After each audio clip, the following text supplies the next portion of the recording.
Salut, j'espère que vous allez bien aujourd'hui. Alors, vous le savez ou vous le savez peut-être pas, mais je suis un grand fan des habitudes. Tout simplement parce que les habitudes permettent d'impulser une nouvelle direction dans sa vie. Et même plus que ça, les habitudes permettent de nous transformer profondément en tant que personne. Je vous donne un exemple, quand j'étais jeune, je détestais le sport, c'est-à-dire que jusqu'à mes 20 ans, je faisais absolument tout pour ne pas faire de sport. J'étais par voie de conséquence, enfin par nature et par voie de conséquence aussi extrêmement mince, c'est-à-dire que je faisais 1m85 pour 55-56 kg.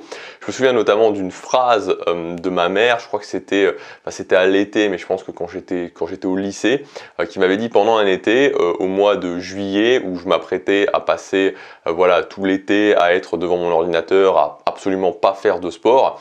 Elle m'avait dit, écoute Gabriel, si tu continues comme ça, tu n'auras même plus la condition physique pour aller au lycée. Et elle disait ça parce qu'elle était inquiète tellement j'étais mince, tellement je n'avais pas de condition physique. Tout ça pour vous dire qu'on ne pouvait pas vraiment m'attribuer le qualificatif d'une personne sportive. Pourtant aujourd'hui, une dizaine d'années plus tard, je suis quelqu'un qui adore le sport. Je fais entre 10 et 15 heures de sport par semaine, je fais de la musculation, principalement du cardio training aussi, et c'est vraiment quelque chose, aujourd'hui je me définis comme quelqu'un de sportif. J'ai une bonne condition physique, j'aime faire du sport, j'aime bouger, j'aime marcher, et ça, comment cette transformation a eu lieu? C'est parti tout simplement de l'habitude d'aller à la salle de musculation, de commencer à mettre en place dans ma vie l'habitude de faire de la musculation. Tout ça pour vous dire que une petite habitude qui finalement, quand on regarde aller 3 fois par semaine à la salle de musculation pendant 1 heure sur, sur une semaine où vous avez 24 heures x 7,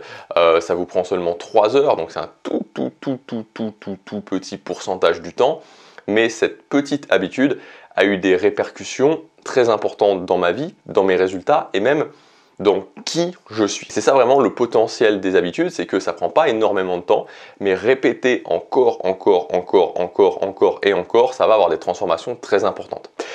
Alors, j'ai déjà fait plusieurs vidéos où je parlais des habitudes qui ont, d'habitudes fondation, d'habitudes que j'ai en place dans mon quotidien. Aujourd'hui, je voulais faire une vidéo un petit peu différente avec des habitudes qui ont été très importantes pour moi, mais des habitudes qui, sont un petit peu moins classiques ou des habitudes en tout cas dont j'ai un petit peu moins parlé. Première habitude qui a été très importante pour moi, c'est le fait que j'ai arrêté de consommer du contenu en français, d'une façon générale.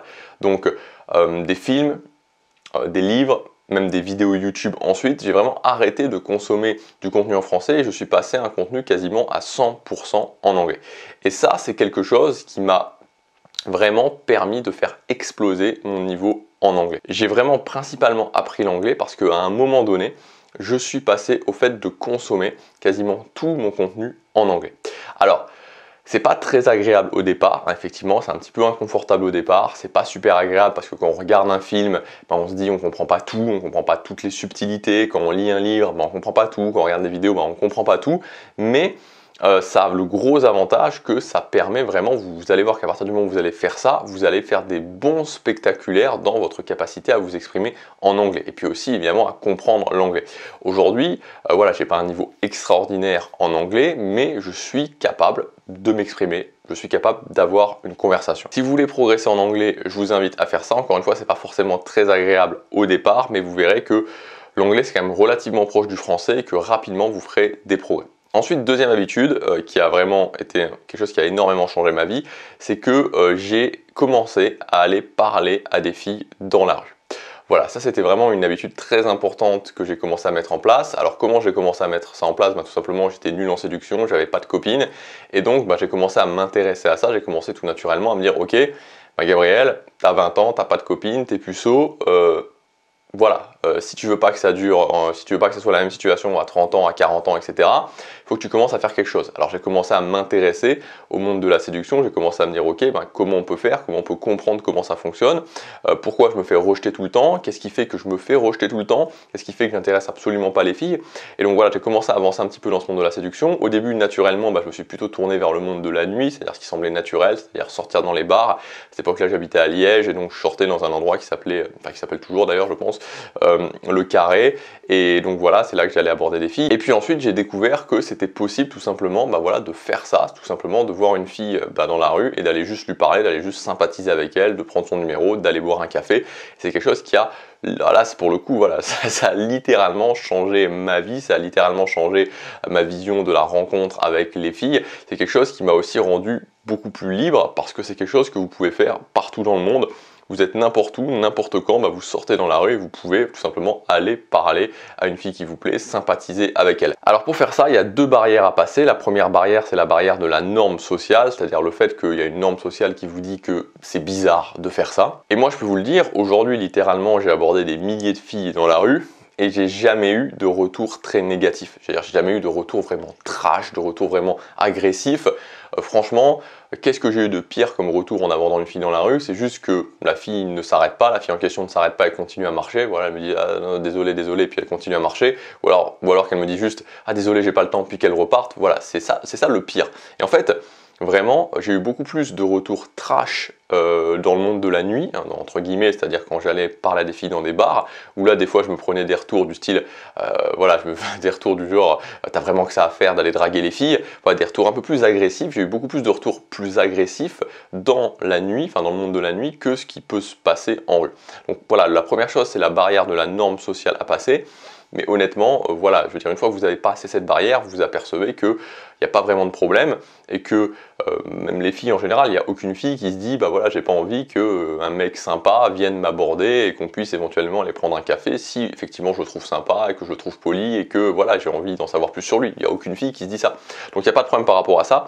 Et ensuite, deuxième chose, la deuxième barrière à passer, c'est le challenge en lui-même. Parce qu'effectivement, il y a un challenge, mais il y a un challenge émotionnel surtout, mais gardez en tête que ça vaut le coup. Et encore une fois, je vous le répète, si vous le faites d'une façon polie et respectueuse, il n'y a jamais aucune fille qui va vous en vouloir d'aller lui parler dans la rue en lui disant que vous aimez bien son style, en lui disant que vous aviez envie d'aller lui parler, en lui disant tout simplement que vous la trouvez jolie. Il n'y a jamais aucune fille qui va vous en vouloir à cause de ça. Ensuite, troisième habitude qui a eu un gros impact sur ma vie, c'est le fait de faire une vidéo sur YouTube tous les jours. Ça, c'est quelque chose qui a voilà, qui a vraiment décuplé mes capacités, et notamment mes capacités à l'oral. Alors quand vous faites des vidéos sur YouTube, il y a vraiment plusieurs phases. La première phase, c'est la phase vraiment d'acceptation. Moi je me souviens qu'au départ ça a été difficile juste de m'accepter. Au départ j'avais du mal à regarder mes vidéos, vraiment c'est difficile au départ de s'accepter, surtout quand vous avez pas, enfin moi forcément j'avais un petit peu de mal, enfin moi j'avais eu une adolescence un petit peu difficile, j'avais quand même du mal avec mon image quand j'ai vraiment commencé avec les vidéos sur YouTube. Donc il y a la phase de s'accepter et puis ensuite il y a la phase d'amélioration, donc l'amélioration de base, et puis ensuite une fois que vous commencez à voir que vous commencez à avoir un certain niveau, vous pouvez encore plus vous améliorer. Mais en fait la grosse puissance des vidéos sur YouTube, la grosse puissance de se filmer en vidéo, c'est le fait que vous voyez, en fait, vous voyez. Une fois que vous êtes accepté, vous voyez et vous pouvez vraiment comprendre globalement comment vous parlez. C'est-à-dire qu'en vidéo, il y a quasiment tout qui passe. Enfin, il n'y a pas tout, c'est pas la réalité, mais il y a tout qui passe. C'est-à-dire il y a l'eye contact, il y a la gestuelle, il y a la voix. Voilà, donc c'est vraiment...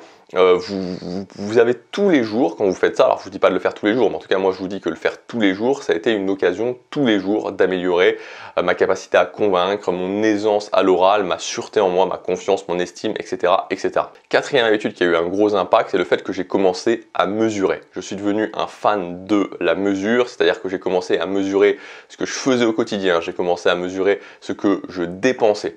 Et je trouve que la mesure, c'est une habitude qui est vraiment sous-estimée, parce que c'est vraiment une habitude qui va vous aider à avoir des améliorations très nettes dans votre vie, et c'est une habitude qui est très simple à faire, c'est-à-dire que c'est vraiment l'une des très rares choses où vous allez avoir le couple.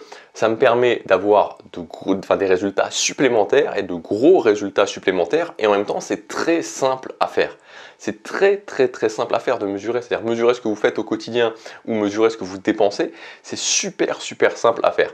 Et ça pour moi, ça reste vraiment une interrogation de me dire, enfin, je sais que la quasi-totalité des gens ne le font pas. Voilà, la quasi-totalité des gens ne le font pas.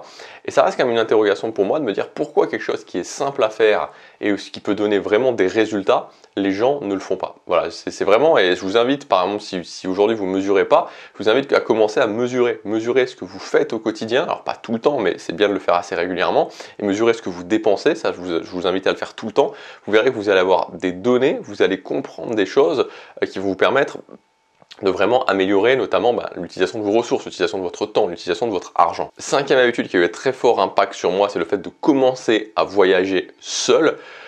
Quand vous voyagez seul, moi je me souviens par exemple, alors voilà, au départ j'ai commencé à voyager, je voyageais avec un ami, puis après j'ai commencé à voyager seul, et quand j'ai commencé à voyager seul, une des choses qui m'a challengé, je m'en souviens, c'était en 2017, c'est que j'ai été à Bucarest. Je m'en souviens que j'étais à Bucarest à l'été 2017. Alors je me souviens, le premier jour, je me suis perdu, enfin je sais pas, j'avais pris un hôtel qui était loin, et je voulais trouver une boutique pour acheter un truc à manger, bref. J'ai marché pendant 2 heures ou 3 heures autour pour enfin pouvoir trouver quelque chose où je pouvais acheter à manger. Et bref, mais le fait d'aller à Bucarest, je ne sais pas pourquoi, Bucarest, la Roumanie, ça me challengeait. Et voilà, quand j'y suis allé tout seul, j'ai vraiment senti, j'ai vraiment senti un grand déblocage en moi. J'ai senti que, je sais pas, je me sentais fier de moi, je me sentais fier d'avoir réussi, alors même si pour certaines personnes ça peut sembler ridicule, mais d'avoir réussi à passer cette étape.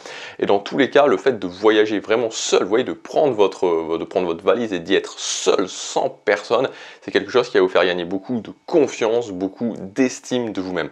Donc je vous invite à tester ça, je vous invite à tenter ça vraiment au moins une fois, enfin au moins une fois, de tester ça, de voir ce que ça fait de voyager tout seul. Et enfin, sixième habitude qui a changé ma vie, c'est le fait que j'ai arrêté de débattre. Alors qu'est-ce que ça veut dire arrêter de débattre? En fait, moi je fais vraiment une grande distinction entre quelque chose qui est du débat, c'est-à-dire qui est basé sur les idées, et quelque chose qui pour moi est plus un échange d'expérience et qui là est plus basé sur les faits. Donc en gros, qu'est-ce que ça veut dire? Alors ça c'est quelque chose qui est très personnel, hein, c'est vous qui voyez. Moi, débattre, ça me fatigue. Voilà, ça me fatigue, ça me prend de l'énergie.